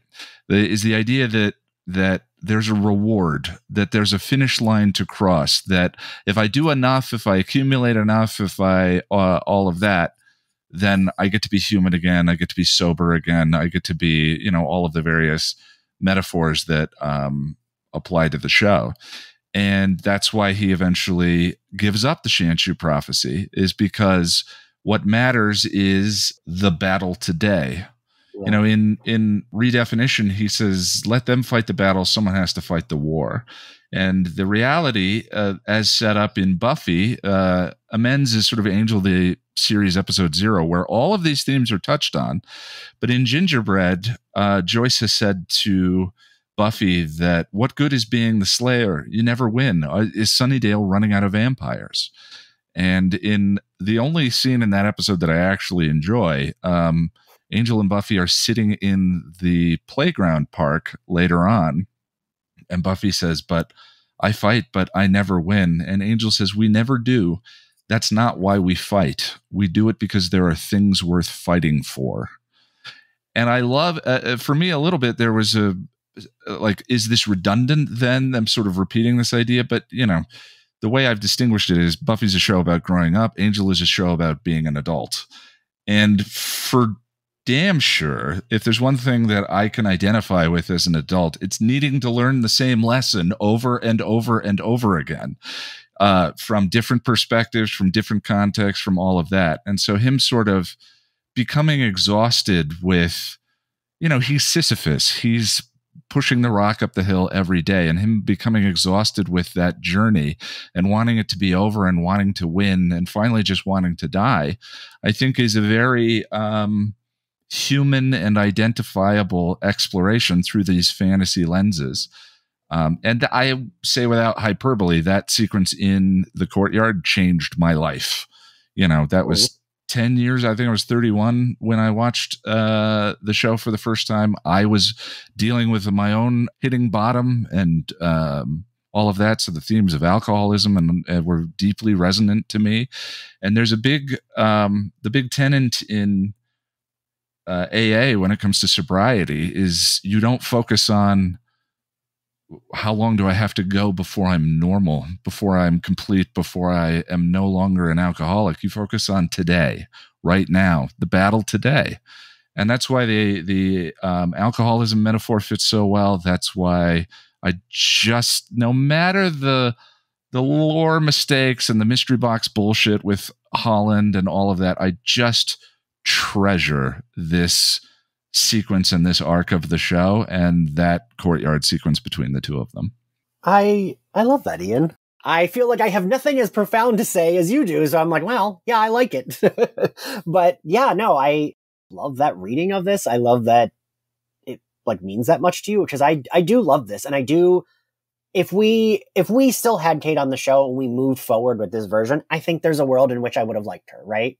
Like I do this character that is like, oh yeah, this shit sucks, but it's all real. It's not his fault. Like I like that version of this character who's like someone who can be an ally, but doesn't have to be there all the time. Yeah. Nick, what do you think? Oh, I cannot follow what Ian just said. He's said it perfectly. I mean, this is one of my favorite scenes of the entire series. Oh. I like the reference that, it was probably the powers that allowed him to come into the apartment. It reminded me a lot of how we were supposed to, I'm assuming we're supposed to assume this, but that it was the powers that be that caused the snowstorm in Amends. Yeah, I love that parallel. The powers saved his life there, and the powers, Kate is in a suicidal tailspin these 2 episodes, and the powers save her. Just the suicidal beat from Amends is paralleled here. It's amazing how they took the Wish, Amends, and Gingerbread and the ideas they were playing with there and built it out in this season. And Exactly. I think the thing that I like most is that they're not hitting you over the head with the parallels, but they are there. I mean, maybe the Darla Buffy parallel is a little hitting you over the head, but the rest of it isn't. I think it's like, if you watch this, never having watched Amends, it's still good, right? Completely, yeah. Oh, yeah. Yeah, Gabe, what do you think? I really liked what Ian said about this. Like, if Buffy is a show about growing up, then Angel is a show about being an adult. And I think there is something so adult and sophisticated about the reset we see happen in this episode. Because rather than like resolving a plot point and introducing a new one, like a new big bad, or like, it's a team member dying and being replaced, like rather than refreshing and revamping the plot, what this episode does is refresh and revamp the perspective, the like reason for being, why Angel does what he does, why the group is together. And I think there's something really interesting about that, because it's not a very flashy kind of reset. It's an internalized and very existential one. And I think it's really cool the way they pull off that moment. I agree with what Ian Host also said about this sort of being like a moment for Kate where we have this like moment of clarity and lucidity and sort of like drive to her after like this really dark low point that is so interesting. And I maybe would have liked to have seen explored if they could have like done a hard reset with that character's motivation and point of view as well. But it is a really, really beautiful scene. And I do kind of like, I think when shows do this too much and they're like, this is the thesis statement of the episode, it can feel a little clunky. But I think here kind of like laying bare the philosophy of where this show is going to go after this is oddly kind of refreshing and feels very writerly in a good way that doesn't feel heavy-handed. And one of the big things I think saves it from being a little too from being pablum is she says he says I never got it, and she says now you do, and he says not all of it. There are one of the things in my life that's made a huge difference is sort of focusing on the idea that healthy mental health, physical health, all of that, healthy is a journey, not a destination. Whether I'm at my target weight or whether I'm feeling well-adjusted or psychologically balanced or whatever, there's never a line I'm going to cross where I feel like the trauma or the things I've dealt with in my life where I am fixed. Healthy is being involved in the conversation day to day, is in thinking about how am I feeling, what am I doing am I taking care of myself, all of that. And I love that, again, the show keeps away from that idea of like, no, we have the solution. Healthy is a journey, not a destination. And even in this episode, I think that Angel has made a mistake in his perspective. He tells Darla at the opening of the episode, I thought if I could save you that I could save myself, and when I didn't save you. But the thing is, he did save Darla. Like Darla is lost. Darla is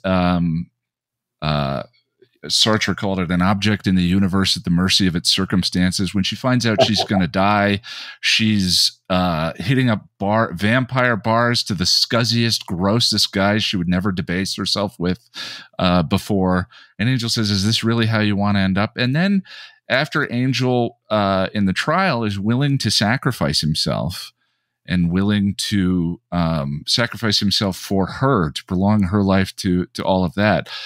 The moment in the hotel where they're sitting there and he says, maybe if I did bite you, it would be different. She says, no.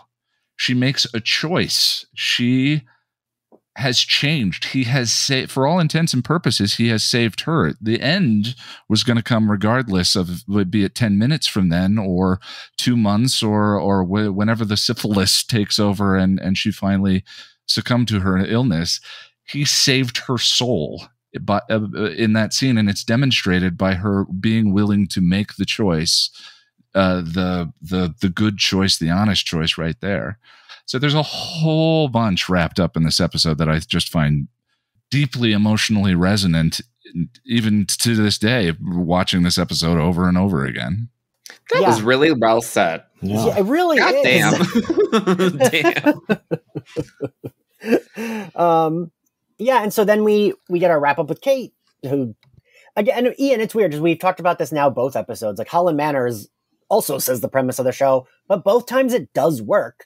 Well, one of the things I love is that Whedon, as a policy, gave the bad guys truth to tell. Yeah. That's always something throughout Buffy, and the mayor is the one that tells Buffy and Angel, what kind of life is that for her? You growing old and you watching her die. Parker of all people has a wonderful bit in the dark where he is talking to the way he has to seduce Buffy. So what better way of having him seduce Buffy than by him speaking the philosophy of her own show to her? And in that scene, he says, some say that history is just people getting sucked up in events that they have no control of, but I don't believe that. I always believe you have a choice in everything you do, and that's Buffy talking to what's his nuts in Lie to Me. You have a choice. You don't have a good choice, but you have a choice. Every time a character is lost, they say, I don't have a choice in Buffy. And so Parker speaking her philosophy is, I love that about the shows, is giving the evil characters truth to tell.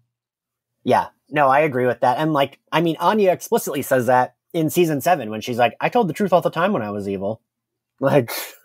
Yeah. Because they're trying to say oh no, the evil's going to be lying to us. And she's like, not always. Sometimes the worst thing you do is say the truth to someone. I always say, I don't know if this is exposing myself to it. I always say, the most lying I do is when I don't want to hurt someone's feelings. I will tell someone said something else because I don't I think it's okay. In my teens, I grew up with a lot of friends that would love to be this person said this about you. And that shit sucks. Don't do that. For me, I would, I've had a friend be like, did that person say anything? And I'm like, no, they didn't, but they did. And why do I want to hurt someone's feelings? Why do I want to be gossipy? So I like that the way the villains get to them is by just saying the truth, because it sucks sometimes.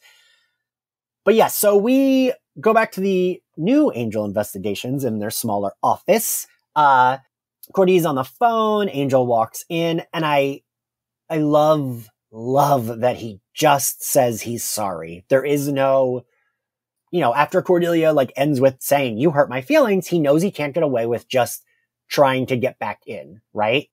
Not a lot of people say they're sorry, right? Not a lot of people can just say, hey, I'm sorry. I have trouble with that myself, sometimes you get so embarrassed. You're like, oh, God. But I am a big proponent of apologizing, and I like seeing Angel swallow his pride and apologize. And then when they say, we're not ready to come back for you. And he was like, I'm not here to rehire you. I'm here to say I want to work for you. And they say, how do we know we can trust you? And he says, I'll have to earn that. And I really like that. I really liked seeing our hero. He was being grovelly, trying to be extra nice to bypass the sorry, realized that didn't work. So he just said sorry. Yeah. They couldn't name the episode Amends again. So it's named Epiphany, but I think that an apology, the thing that's powerful about this episode is Gunn teasing him about it in the car. So you had an epiphany. Oh, you're going to let me know when you have another one? How nice for you. Is that epiphanies apologies are not change. Change is occurs through your actions and the actions that you take with other people. And I love that that's acknowledged here. Is apologies are important, epiphanies are important, but what matters is the action you take, and him coming to work for them, I think is just lovely. Yeah. I mean, I feel like it's very in theme with his character. You know, it's Ian too. What you were mentioning sort of before with resonating with it, with being healthy and stuff.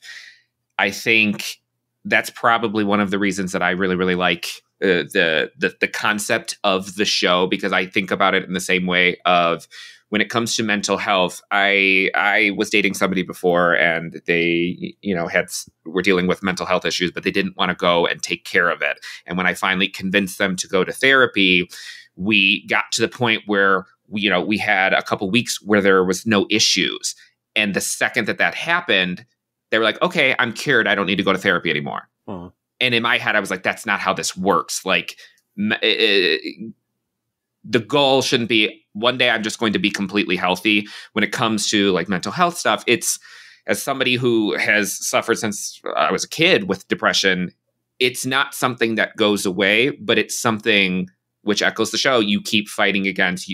The goal is to continue to improve things to get yourself to a point where you feel better, but that doesn't necessarily mean that it's going to go away. And the reason that I bring that up is this end scene with them and Angel choosing to work for them, although that really only lasts a couple episodes. But what pops into my head is they always say that people who have depression, there's a sort of familiarity with feeling down, that it's easier to feel down because you're so used to that feeling than just to be happy. And I feel like this is, it makes me laugh a little bit, but Angel suffers, and sometimes it seems like he actively chooses to suffer because he doesn't feel like he deserves not to. And I feel like him choosing to work for them and to continue to be maybe not berated, but to take his punishment,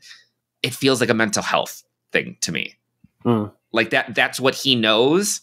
So he had the epiphany and he found who, quote unquote, Angel is again. And that is a character that suffers. And I feel like that's what this last scene sort of says to me. I'm like, that to me says Angel is back versus him trying to be like, I'm sorry I did what I did. Let's go back to the status quo. I'm gonna lead Angel investigations. It's Angel is a person who suffers. Angel is a person who oftentimes voluntarily chooses to suffer because A, he thinks that's what he deserves, but B, that's what he's known for almost 100 years at this point. So I really like this end scene because that says, okay, now we're actually back. It's not just that the group has let him back in. It's his actions of choosing to suffer again while fighting the good fight. That is Angel to me. Yeah. And there's a big trick or thing about getting sober that is sort of the first pitfall or the first thing that you run into is when you're drinking a lot, when you're self-medicating. Sobriety is the first step. Sobriety is the removal of one particular symptom. What then happens is you need to address the reason you were drinking. What were you medicating for? And I think that if he's giving up the evil tailspin, that I love that take, Nick. If he's giving up the evil tailspin here, it's sort of like a return to the status quo, but we still see then the depression or the things that he needs to address, he needs to work on, that ultimately built up and led to the tailspin that we saw this season. Yeah, for me, what it seems like he's letting go of is this whole lore that I think we've developed with this kind of like false lead prophecy, right? The idea of him being the hero, the chosen one, the one that has to make the unilateral decision because all of fate is converging upon like this very moment where he's the most important and will as we said earlier, like win this war. And so when you're faced with this sort of existential crisis of like not having a win be possible ever, right? I think this sort of decision to like let go of that mantle and also shift to be like, all right, well, if there is no decisive victory, then the most we can do is make life bearable or better for the people around us, because that's what we owe each other. I think this choice to sort of step down from the lead is more, because, you know, we kind of go back to Stasis a little later and he is quote unquote leading them. But this move to step down as the lead, I think, is really just supposed to signify that shift in Angel's perspective, right? Like, I cannot be the one that will do all of this. It is pointless to think of life this way. And sort of shifting his focus back on community and those around him is kind of like I think the real action here that shows a shift in perspective. Because I think even if we kind of do sort of return to Stasis or traditional power dynamics in later episodes, that realization is always there, right? That it's like, we're not on this like linear hero's journey anymore where I'm it and this is me. Which is something I think Buffy struggles with in a different way, because it is sort of her, but she can't win either. So yeah, I don't know. I think there's a really interesting shift here where it's like, Angel has to let go of something, but it's like you said, Ian, realizing what it was that was causing him to hold on to this so tightly, I think is the real significant shift that happens at the end of this episode. I love all my very smart big brain co-hosts. You're all great. This was a really fun discussion. We are at the end, so favorite outfit, Gabe? I've got to go with Ian on this one. The Skiloth demons, is that what we're calling them? What were they? I always forget. Skiloth? Something like that. I spelled it differently every time. Yeah, I know. I had to turn on the captions. I was like, what? I really liked their outfits. The eyes creep me out. They're absolutely disgusting. But I was like, give me fashion. If you're going to come from another realm, if you're like emerging from hell, I want to know like what the trends are, what's in the zeitgeist among demons at present. And I feel like strong shoulder pads and unnecessary eyeballs is like really in this season. And I love it. Really in this season. It's so super. Ian, are you going to have the same answer maybe? It's that or Lorne in the robe. I mean, Lorne always looks good. You know. That's true. He looks like he got dolled up for bed. You know, everything is a thought, everything's planned, and it's gorgeous. Nick? Oh, it's the bathrobe for sure. Oh my god! I like it so much to the point that I want to take like a screenshot of it and go on that subreddit where it's like, where can I find this so I can get it for myself? I'm obsessed with it, and I do really really like Lindsay's urban cowboy jacket that he has on. My favorite is Cordelia's outfit. I mean, I named it last episode as well, but she wears a jean jacket with it this time. I love the like low-rise tight black jeans with like the big belt buckle, the denim jacket with like the greenish top. She looks great. And I love a jean jacket, especially on like a badass lady that I love. So favorite scene, Nick? Courtyard scene for me. Gabe? Oh, this is tough. I think it's either gotta be, well, okay, so like favorite emotional resonance writing moment, the courtyard scene, but I think favorite like, oh, I could get into this episode moment is Wesley's apartment. The fight with the demons in there I thought it was shot really well. It was a really fun kind of classic horror vibe sequence. Ian? Yeah, it's the courtyard scene. Yeah. And there's a apropos of nothing, we were just talking about the courtyard and where they were shooting things and so forth. In an earlier courtyard scene in this season, I think it's the trial, Darla is sitting in the courtyard as Angel comes out and she's sniffing a flower and she says, "Jasmine, it blooms at night." Oh yeah. Oh yeah. I think I brought that up. I think I was on that. I was on that episode. I loved that little foreshadowing. Yeah, weird. The more I watch the show, the more I'm like, did they mean to do it? You know, is it a retcon or was anyway? I think for me, I love that courtyard scene. I love everything in the car with Wes and Gunn. I just like seeing that they've all become a family. And I like Wes defending Cordy. Like all the stuff where it's seeing Wes and Gunn, how close they've come, them defending Cordy. Like I like all of that, which I guess now that's not a scene. Those are scenes. But yes, also the courtyard scene is fantastic. And I do like the West scene. Now I have a zillion favorite scenes. Great. So we're going to grade this episode because clearly I'm going to give it a high grade. Ian, what grade do you give this episode? I mean, it's an A. It's an A plus. Like so often with these shows, just make me feel something, and I will forgive so many things. And I feel so much with this episode. Gabe? I thought it was really lovely. It's this season of Angel set a really high bar for me with Reunion, and I thought it was just such a smooth, beautiful episode. And there were some clunky moments here, despite how much the ending kind of brings it home for me. The beginning didn't quite. I was like, "Oh, where are we going?" And then the end kind of sealed the deal. So I would give it a B. Okay, Nick. I'm going to give it a B as well. While it does have, the courtyard scene, some very, very great moments, it's just the stuff with Lindsay and Darla that just drags for me. So because of that, I can't give it the A, but I think a B is a solid grade. I'm going to go with an A+. I do agree the Lindsay and Darla stuff is, but it just, for me, I love everything else that I'm willing to overlook.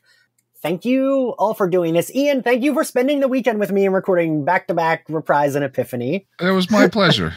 I think it's the most we've recorded in one weekend together. And I think it went pretty fucking well. Thank you all for listening.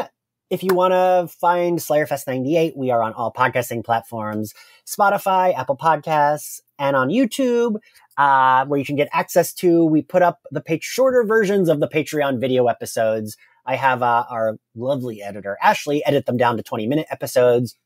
You can get previews of them over there. And then if you want to watch the whole thing, you can subscribe to our Patreon. And if you want to find us on social media, we are on all social media platforms at SlayerFestX98. If you want to follow me, I'm at ENXCarlos. Gabe, where can everyone find you? Yes, you can find me on Twitter or Instagram using the handle Gaybones, Gaybonez. It's a terrible nickname that will follow me for the rest of my life after I chose it in 2012 as a username. You can also find me at my website, gabeis.gay. That's a real URL that will not take you to any sort of pornography. It's just my comedy stuff.